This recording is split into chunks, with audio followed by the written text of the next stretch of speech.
7 दिन, 176 जाने और एक ऐसा फैसला जिसने भारत की पूरी सिक्योरिटी की कहानी ही बदल कर रख दी।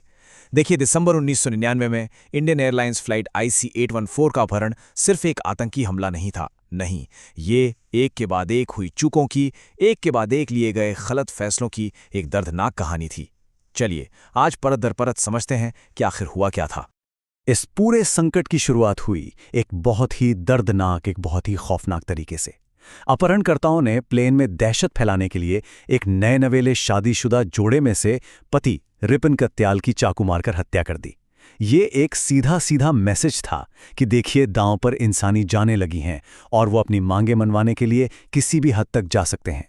तो हम इस पूरी कहानी को कैसे देखेंगे? सबसे पहले बात करेंगे काठमांडू में हुई उस सुरक्षा चूक की, फिर अमृतसर में हाथ से निकले उस सुनहरे मौके की। उसके बाद देखेंगे कि कैसे ये मामला एक कूटनीतिक दलदल में फंस गया, और आखिर में बात करेंगे कंधार में हुए उस कड़वे सौदे की और उससे मिले सबक की। तो ये सब शुरू कहाँ से हुआ? देखिए, अपहरण तो विमान के अंदर हुआ, लेकिन इसकी नींव तो काठमांडू एयरपोर्ट पर ही रख दी गई थी। एक ऐसी सुरक्षा खामी जिस पर किसी का ध्यान ही नहीं गया।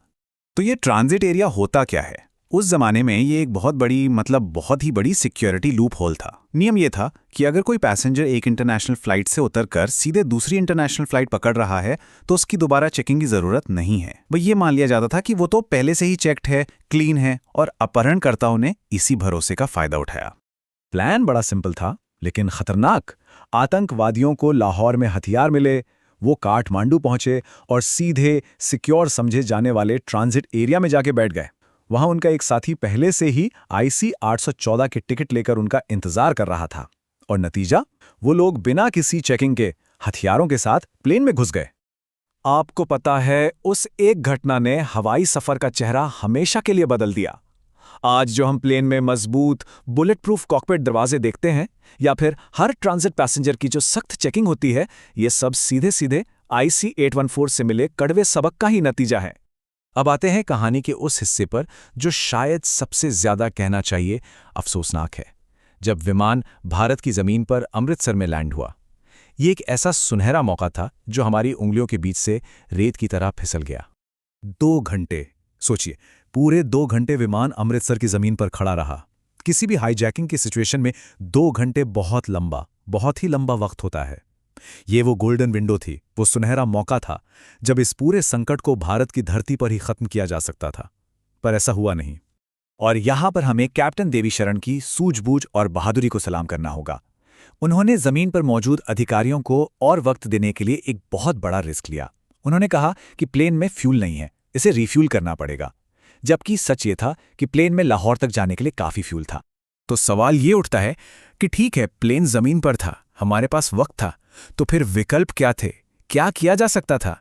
जरा सोचिए, उस वक्त कमांड सेंटर में बैठे लोग क्या क्या सोच रहे होंगे। अरे, कई ऑप्शंस थे। प्लेन को हिलने से रोकने के लिए उसके टायरों पर गोली मारी जा सकती थी, एयर कंडीशनिंग सिस्टम के जरिए केबिन में बेहोश करने वाली गैस छोड़ी जा सकती थी, रिफ्यूलर बनकर कमांडो को प्लेन के पास भेजा जा सकता था, लेकिन किसी भी ऑप्शन पर अमल नहीं हो पाया। और यहीं पर सबसे बड़ी, सबसे घातक गलत फहमी हुई। ग्राउंड पर मौजूद एजेंसियां पायलट के झूठ पर इतना यकीन कर चुकी थीं कि वो पूरी तरह निश्चिंत हो गईं कि विमान अब कहीं नहीं जा सकता। वो इंतजार करते रहे, लेकिन जैसे ही अपहरणकर्ताओं ने जमीन पर हलचल देखी, उन्हें शक हो गया, और इससे पहले कि कोई एक्शन लिया जाता, उन्होंने पायलट पर जबरदस्ती करके प्लेन को उड़वा लिया, और बस वो सुनहरा मौका हाथ से फिसल गया।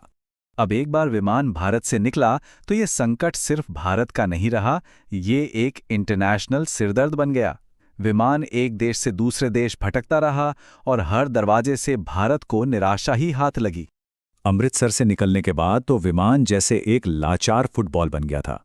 पाकिस्तान ने लाहौर में सिर्फ 10 मिनट में तेल भरा और फौरन उसे अपनी जमीन से जाने को कह दिया। दुबई ने कमांडो ऑपरेशन की इजाजत तो नहीं दी, लेकिन हां, इंसानियत के नाते खाना पानी दिया और रिपन कत्याल के शव को बाहर निकाला। और आखिरकार प्लेन पहुंचा कंधार, तालिबान के कब्जे वाले अफगानिस्तान में, जहां भारत की मुश्किलें 1000 गुना और बढ़ने वाली थीं।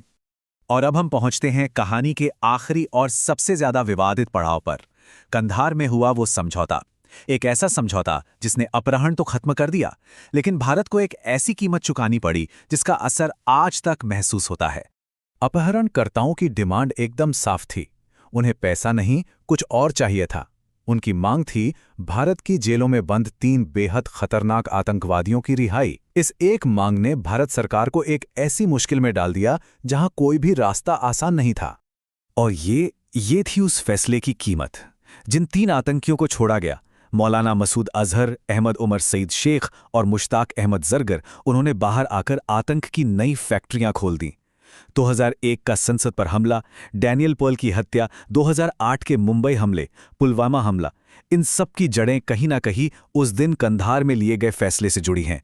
यानी जिन सांपों को छोड़ा गया, उन्होंने आगे चलकर और जहर उगला। तो आखिर में इस पूरे संकट से हमने सीखा क्या? इस एक घटना ने सिर्फ हमारी एविएशन सिक्योरिटी नहीं, बल्कि टेररिज्म से लड़ने के हमारे पूरे तौर तरीके को ही बदल कर रख दिया। एक वेकअप कॉल का। यहाँ 2 अलग-अलग सोच की तुलना करना दिलचस्प है। IC-814 के मामले में भारत की पहली और आखिरी प्राथमिकता थी कि किसी भी तरह बंधकों को सुरक्षित बचाया जाए। वहीं इजराइल जैसे देशों की एक स्थापित नीति है कि वो आतंकवादियों से बातचीत नहीं करते। वो आक्रामक ऑपरेशन करते हैं जहां मकसद सिर्फ बंधकों को बचाना नहीं, बल्कि आतंकवादियों को खत्म करना भी होता है। और यहीं पे हम एक बहुत बड़े सवाल के साथ रह जाते हैं कि जब 176 बेगुनाह लोगों की जान दांव पर लगी हो, तो एक देश को क्या करना चाहिए? क्या उन लोगों को बचाने के लिए कोई भी कीमत चुकाना सही है, भले ही उस कीमत का अंजाम भविष्य में और भी भयानक हो? ये एक ऐसा सवाल है जिसका कोई आसान जवाब नहीं है और जिस पर आज भी बहस होती है।